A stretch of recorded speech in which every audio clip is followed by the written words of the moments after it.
hoş geldinizler. Olay olsa ornunuzdan durup şartlık şeylerimizi bastırıp alayım. Жарайсыздар балалар. Ендеше шаттық шеңберімізді бастайық. Көтеріп, оқ болып, тегеріп, ағашын көріп. Жарайсыздар балалар, орнымызға отырамыз олай болса. Балалар, біз өткен сабағымызда балық, яғни мөлдір бұлақ деген тақырыппен танысқан болатынбыз, иә? Қанекей соны кішкене есіңізге түсіріп, қайталап жіберейік, олай болса балалар. Қане балалар, балық қайда өмір сүреді? Жарайсыздар балалар, балық суда өмір сүреді екен балалар. Балықтың бойында адам ағзасына қажетті өте керемет дәрумендер де бар екен. Олай болса балалар, балық туралы кім шағып бар? Қане қайталап жіберейік. Бұл балық, ақ балық, қылтаны, көк балық. Қане тағы қайталап жүрейік. Бұл балық, ақ балық, қылтаны, көк балық. Жарайсыздар балалар. Балалар, олай болса, бүгінгі тақырыбымызды бастамастан бұрын, балалар, мен сендерге бір жұмбақ жасырамын. Қанекей, сол жұмбақты шешеміз бе? Жарайсыздар, олай болса балалар, бұл жұмбақты айтайын сіздерге. Иір денесі, Сахараның кемесі. Ащы шөптер тамағы шөлге шыдап бағады. Олай болса балалар, мен сендерге бүгінгі тақырыбымызға байланысты бір жұмбақ жасырамын. Қанекей, сол жұмбақты шешеміз бе? Өте жақсы балалар, олай болса жұмбақты мұқият тізе салып тыңдаймыз. Иір денесі, Сахараның кемесі. Ащы шөптер тамағы шөлге шыдап бағады. Бұл не балалар? Түйе екен, дұрыс айтасыздар. Түйенің қандай қасиеті бар балалар? Ол шөлге шыдамды, ең мықты жануар екен балалар, өте жақсы. Тағы бір жұмбақ жасырайын балалар, сіздерге мұқият тыңдаймыз. Төбесінде қол бұтақ, алар екен кім бұтақ? Бұл енді балалар қандай жануарға жатқызамыз бұл жұмбақты? Жабайы жануар. Қане кім табады жабайы жануар? Төбесінде үлкен мүйіздер орналасқан. Қайда жұмбақты? Дұрыс айтады. Қане қолымызды көтеріп айтайықшы? Ой, екен, жарайсыздар балалар. Олай болса балалар, біздің бүгінгі тақырыбымыз жануарлар қайда тұрады балалар. Қане оқулығымыздан тауып алайық. Жануарлар қайда тұрады? Өте жақсы балалар. Қарадыңдар ма? Ала суретте кімдерді көріп тұрмыз? Не көріп тұрмыз? Балалар, біз әуелі үй жануарларымен жақсылап танысып алайық. Үй жануарлары балалар, бір сөзбен айтқанда, неше түрлі балалар жатқызып? Бәріміз айтайық балалар. Балалар жатқызған екеуміз дұрыс айтасыздар. Қане атайықшы төрт түрлі жануарды. Қой, жылқы, сиыр, ешкі, түйе. Дұрыс айтасыздар балалар. Олай болса балалар, ал жабайы жануарларға кімден нені жатқызамыз? Жабайы жануарларды атайықшы. Мынау не балалар? Қасқыр, мынау түлкі, мынау аю, мынау бұғы, арқар, киіз, қоян, кірпік. Дұрыс айтасыздар, өте жақсы балалар. Балалар, мен сендерге үй жануарлары туралы тақтаға қарайық, жақсылап мағлұмат беріп жіберейін балалар. Жаңа сіздер айтып жатырсыңдар, біз бір сөзбенен үй жануарларын төрт түлікке жатқызады екенбіз балалар. Балалар, қараңыздаршы, мына жануарлардың адам өміріндегі маңызы өте зор екен балалар. Оның несін пайдаланамыз біз балалар? Кім айтады? Үй жануарларының сүтін пайдаланамыз, етін пайдаланамыз, дұрыс айтасыңдар. Балалар, біз төрт түлік жануардың олардың нелері бар деді? Пірлері бар деді балалар.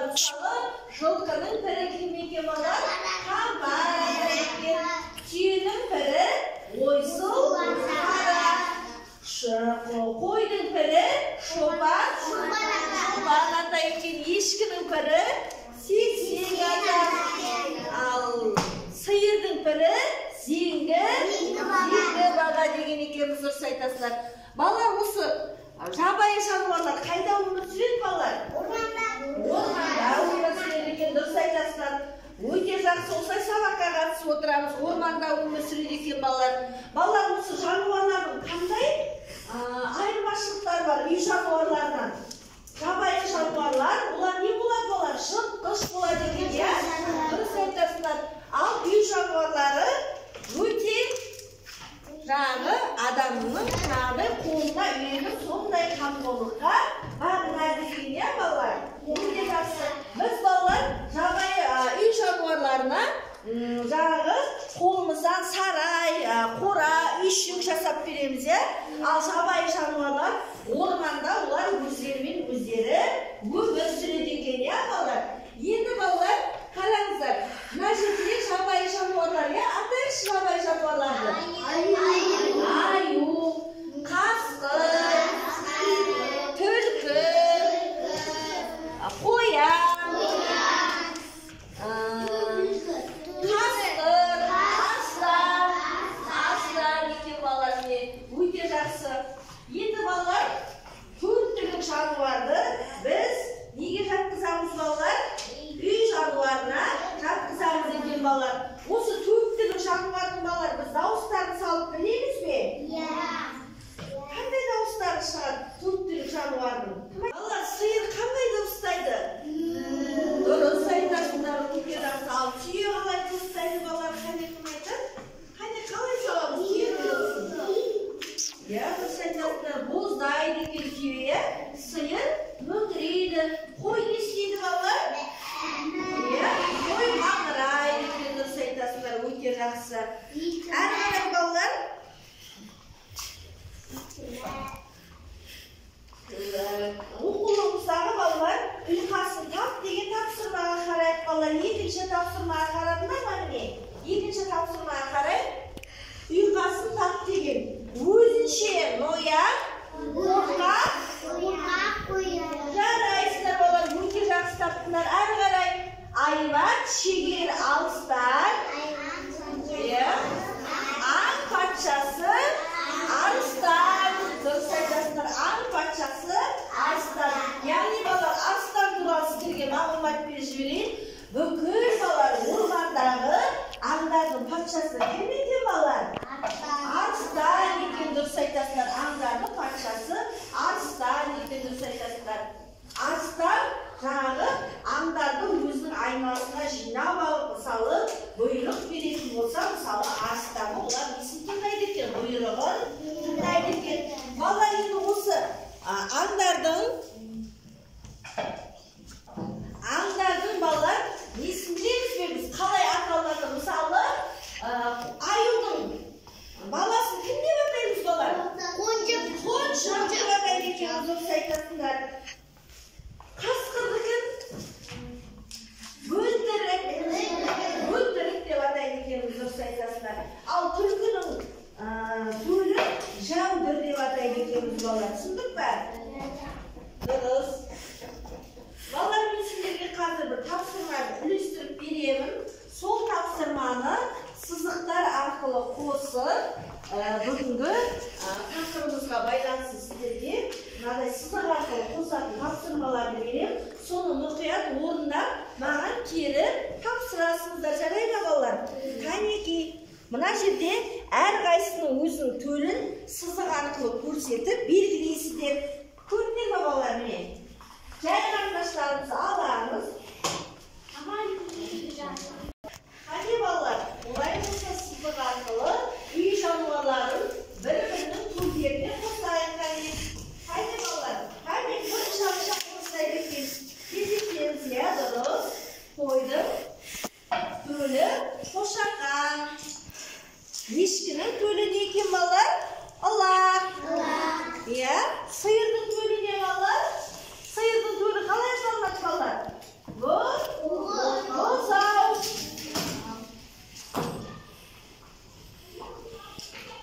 Түйенің төлі қалай аталынады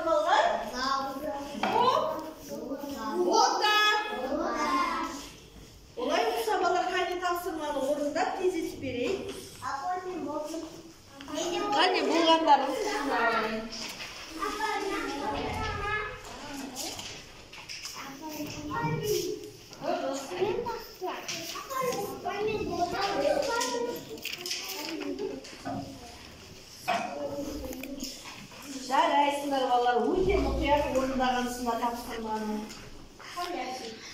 Дұрыс. Дұрыс.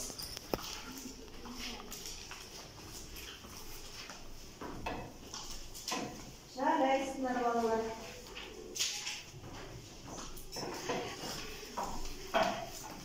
Балалар, менің алдымда ойыншықтарды көрдіңіздер ме? Мынау не балалар? Сиыр деген дұрыс айтасыңдар. Мынау не балалар? Бұл қандай жануарлар? Қабан. Бұны қайда жануарға жатқызамыз балалар? Жабайы жануарға жатқызамыз, дұрыс айтасыңдар. Мынау не балалар? Жолбарыс.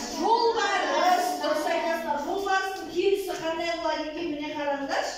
Ала болады екен, иә? Қарала болады екен, дұрыс айтасыздар. Мынау не балалар менің қолымдағы? Түйе. Түйені қандай жануарға жатқыздық балалар? Үй жануарына жатқызған екенбіз балалар. Міне балалар, көрдіңдер ме?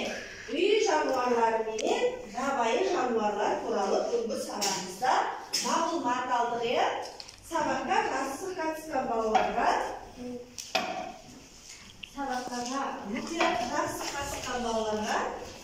жаңағы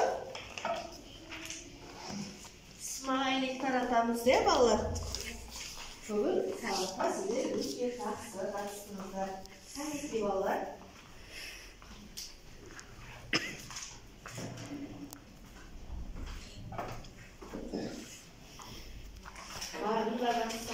Балалар, қанекей олай болса тақтаға шығып, кім маған бүгінгі сүрмені туралы әңгімелеп береді, суретке қарап, жабайы жануар туралы және үй жануар туралы кім әңгімелеп береді балалар?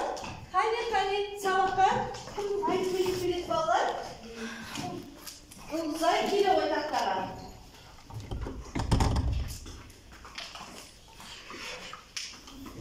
Айта ғой. Иә. Айта ғой. Иә, түйе. Мынау ат. Дұрыс. Мынау қой. Дұрыс. Мынау ешкі. Жылқы де. Жылқы. Мынау Түйенің төлі. түйенің төлі. Бота. Бота. Мынау Сиыр. сиыр. Дұрыс айтасың, өте жақсы. Бұл үй жануарларын Жұлдызай біз қайда сақтаймыз? Үйде. Оған қандай қамқорлық көрсетеміз? Иә. Иә. Оған уақытында не береміз? Жем. шашамыз. Иә, сосын су береміз. Дұрыс па балалар? Иә. Өте жақсы, олай болса, орнымызға отырамыз. Қане маған балалар, екінші жабайы жануарлар туралы кім маған әңгімелеп береді? Кім атап береді маған жабайы жануарлар туралы?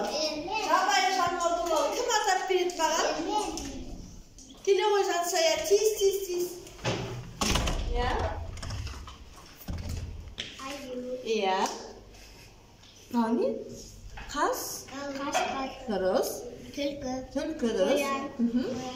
Бұғы. Мынау? Арыс? Арыстан, өте жақсы.